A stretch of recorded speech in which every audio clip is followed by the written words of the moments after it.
What's going on, everybody? Coming to you guys live tonight from my home church here in Myrtle Beach, South Carolina. I just felt the church was a very fitting setting for this video. Shout out to my pastor, Josh Keith, for letting me use the sanctuary tonight while he runs his meetings.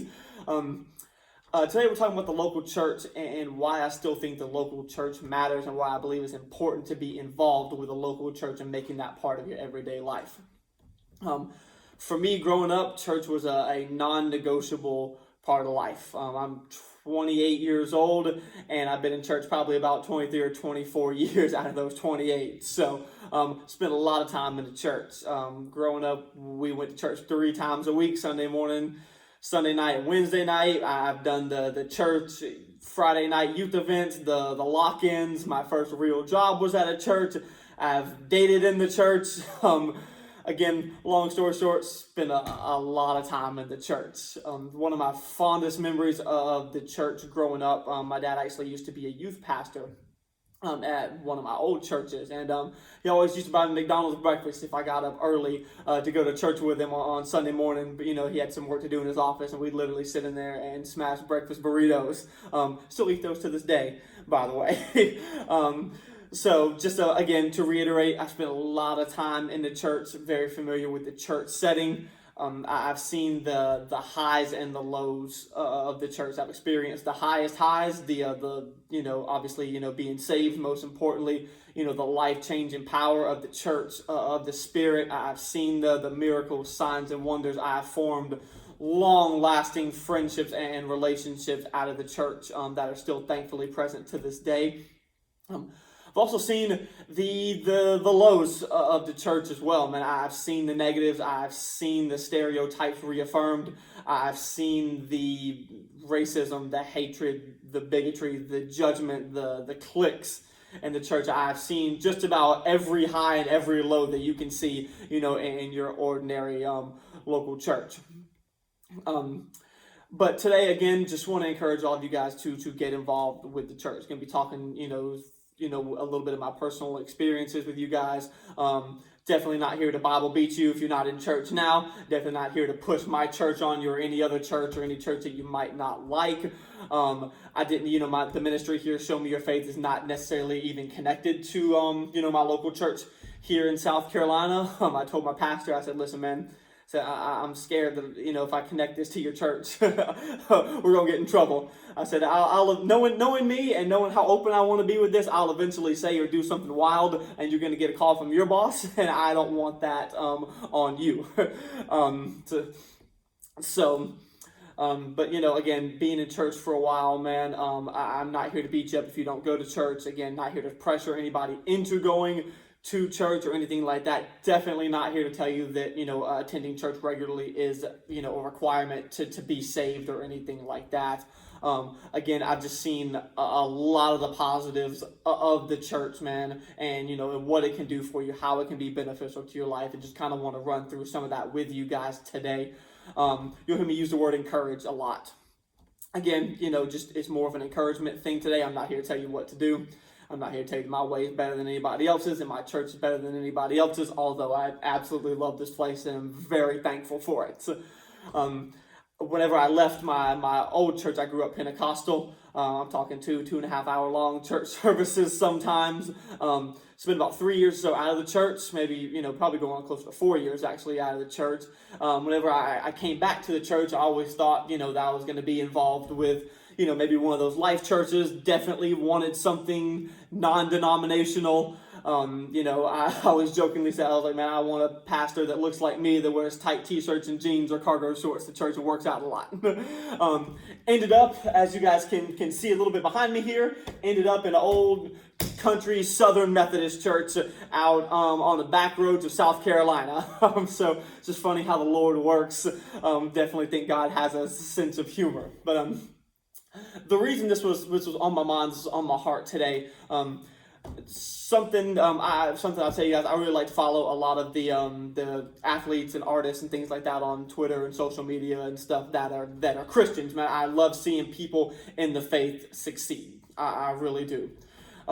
One thing I've noticed, though, not just in terms of mainstream Christianity, but just kind of all over nowadays, is that there seems to be what I think is a very dangerous trend growing, that you don't need the local church. The local church seems to be getting kind of less and less and less emphasis on it. It seems like we only hear the negative of the local church. We only hear the news stories about somebody inappropriately touching kids or stealing money or some crap like that. And it just seems like, we're pushed more and more and more, to feel like we don't need the local church these days. Don't get me wrong. The majority of the time we spend in our Christian life is going to be outside the church. You got to have that private relationship with Christ. You got to do your prayer, your study time, walk in that sanctification, build yourself up outside of church. But I don't think there's anything that replaces coming together in a corporate setting, coming together with like-minded people, with other believers. To reiterate a little bit today, I reached out to one of my good friends, Pastor Matthew Tucker. We just kind of chatted with him for a second via text. Asked him a couple of different things that he thought about the church. Asked him why I thought, or why he thought that the local church still matters. And he really outlined it very well. I'm just going to kind of give you some excerpts of what he said today. He was very honest with me. He admitted just like I did that the church is in an imperfect place. The reason why is the church is made up of people, and people are imperfect, so therefore the church is always going to be imperfect. But we also talked about the positives greatly outweighing the negatives, and that's definitely something that I can co-sign myself.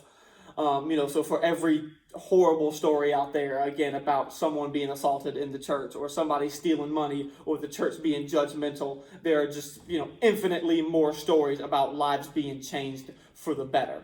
Again, there's something special here. There's something unique. There's something supernatural that happens when we come together for corporate worship, and it's something that we can't get on our own. Again, pursue Jesus on your own. Again, find study groups and people to connect with outside of church.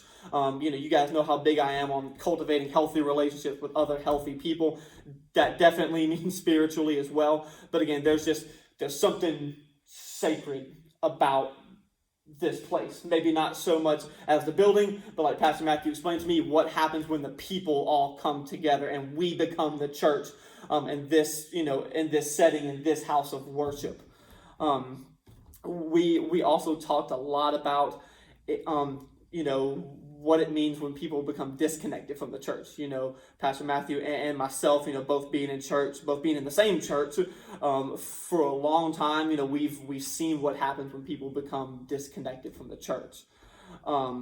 It was always so heartbreaking to see people who kind of just yo-yoed in the church. They're one day, 1 week, 1 month, gone the next. And personally, guys, share a little bit of my story with you guys. I know what it feels like recently to be disconnected from the church as well. Again, I spent, the majority of my early to mid-20s out of the church, just got back into church, probably about 4 or 5 months ago, once my pastor friend got transferred, to a church, a little bit closer to here. Being disconnected from the church was extremely difficult. Again, whenever I left my home church, quite a few years ago, didn't expect to be out of the church that long. I found out very quickly how hard it can be to get back into church, though. It feels almost like starting a new job or a new relationship or going to a new school. It can be very, very scary getting back into a new church. I always tell people, being a personal trainer and doing work in that field for a long time, I would always tell my clients who came into the gym that maybe weren't feeling it that day or weren't, doing too well or discouraged where they were in their fitness goals or with life in general. I would tell them, listen, I said, you've done the hardest part of getting to the gym. You've gotten to the gym. You've walked through the front doors. The same thing can be said about the church, man. The hardest part for most of us in terms of joining a church or being involved in the church is just getting up and taking that courageous step to walk through the front doors.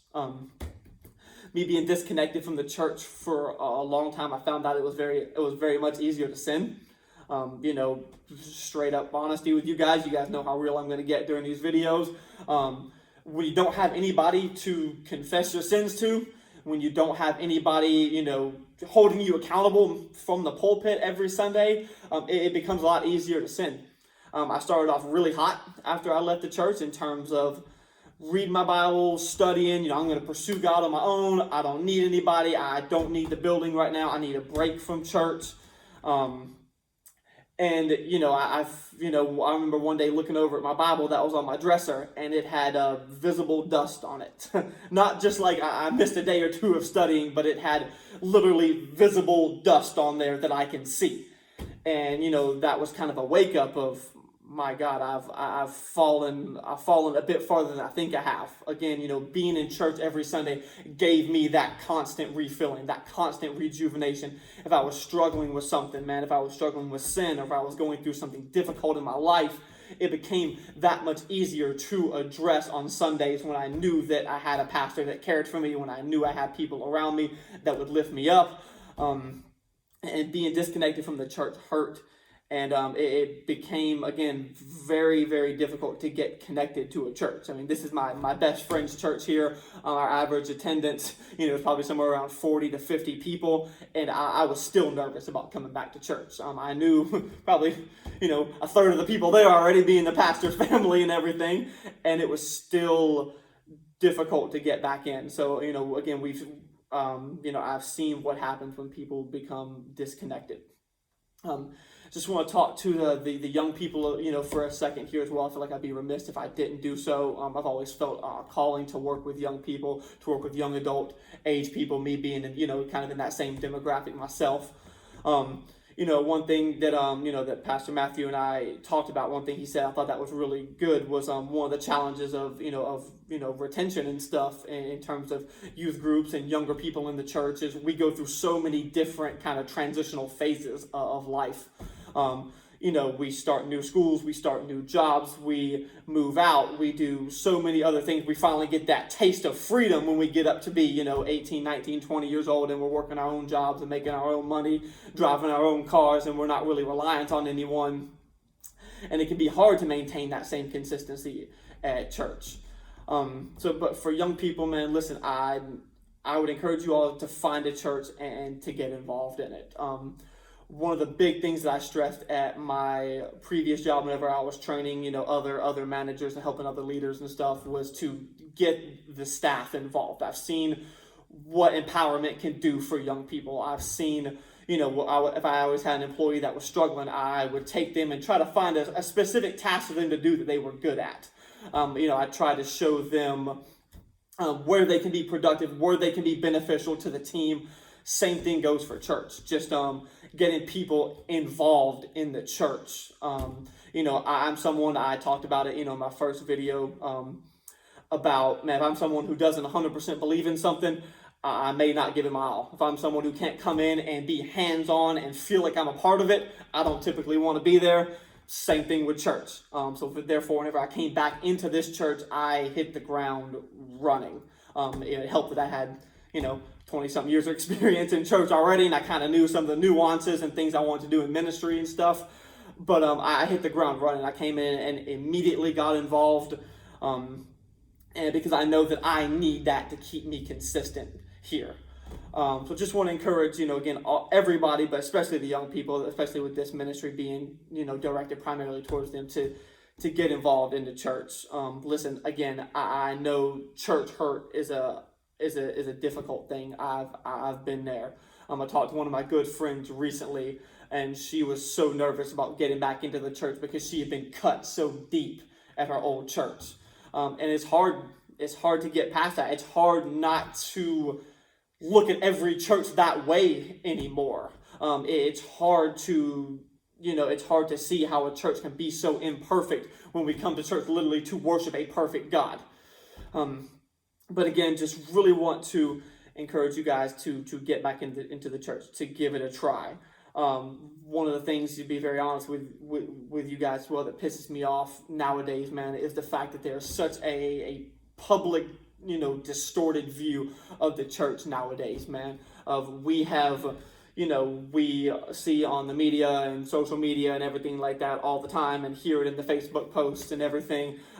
Christianity nowadays seems to be a whole bunch of white people with automatic weapons waving American flags and screaming about how they're better than everybody else. The church nowadays is pushed and viewed as a whole bunch of anti-equal rights people, anti-LGBTQ people, anti-Black Lives Matter people who are here just to push their own religious and political agenda. Conservatism, patriotism, and Christianity are not synonymous with each other. Those things can be mutually exclusive. Those three things do not have to be intertwined with each other all the time. And that's one thing that I think really drives people out of the church nowadays, is there's so much division on both sides in terms of politics and where we vote and what we believe in and what laws we think we should be incorporated, that we fail to see the foundation of Jesus Christ that all of our lives should be built on. There's one of those things that probably would have gotten my pastor in trouble if he were to share this video or connected this to his church. But it is, man, and I get it, man. I get that the church is imperfect. I get, again, man, that the church is full of a whole bunch of judgmental people and hypocrites. And listen, some hard truth for you guys is you're one of those hypocrites. I'm one of those hypocrites. I've been the hypocrite before. I've done the judging in the church before. I've hurt people in the church before. And you're never going to find a perfect church. You never are. So stop looking. Stop using that as justification for not going back to church, because the church is imperfect, because you're imperfect, because people in general are imperfect. People suck. And we are going to, and I'm here to tell you as well, very honestly, that whenever you do go back into church, you're going to experience a lot of highs. You're going to experience Jesus, hopefully, in a way that you never have before. Hopefully, you're going to make some lifelong friends. Maybe you meet the man or woman of your dreams in church. You never know. But you're also going to experience those lows. I'm going to, be very honest with you when I tell you that, when you come back into church, that there's going to be some hurt. You're going to have to work through some things. You don't leave a job because you disagree with some of the things that are going on. You don't break up with your significant other because you disagree with things that are going on. You don't drop out of school because you disagree with your professors and your teachers. It's going to be the same thing in church. You're not fully going to 100% agree with everything that's said. Again, my pastor is a brother to me, is my best friend in the world. The two girls I consider to be like nieces to me are helping me shoot this video today. Shout out to my camera women. But I don't agree with everything that he says. We can have healthy disagreements and compromises and discussions about it. And that's going to be true for every church wherever you go nowadays. So again, just to kind of wrap this up, you'll hear me say this, I sound like a broken record again, for just wanting to encourage everybody to get back into the local church, to give it a try, to pray, to seek discernment, to find a church that works best for you. Find out where God wants you to be. Go to church with your friends, go to church with your family, don't just sit out. From somebody who sat out for almost 4 years, don't sit out. I feel like I'm in a good place spiritually right now, but I feel like I should be further along than where I am, to be fully honest with you guys. I feel like I got some catching up to do. I feel like I owe God some time that I missed. So get back in church. Again, get involved. Don't give up on the local church. Don't let the perceptions on social media and things like that distort your view of, first off, who Jesus is, what Christianity is, and what is the local church really about. You're never too far gone to come back. You'll find a church that welcomes you with open arms, no matter who you are, no matter what you've done. And you're never too bad either. There's no way that you can ever sin bad enough for God not to accept you back. So again, just in conclusion, thank you guys. Love you guys. Come back to the church. Come home. You need the church, and also the church needs you.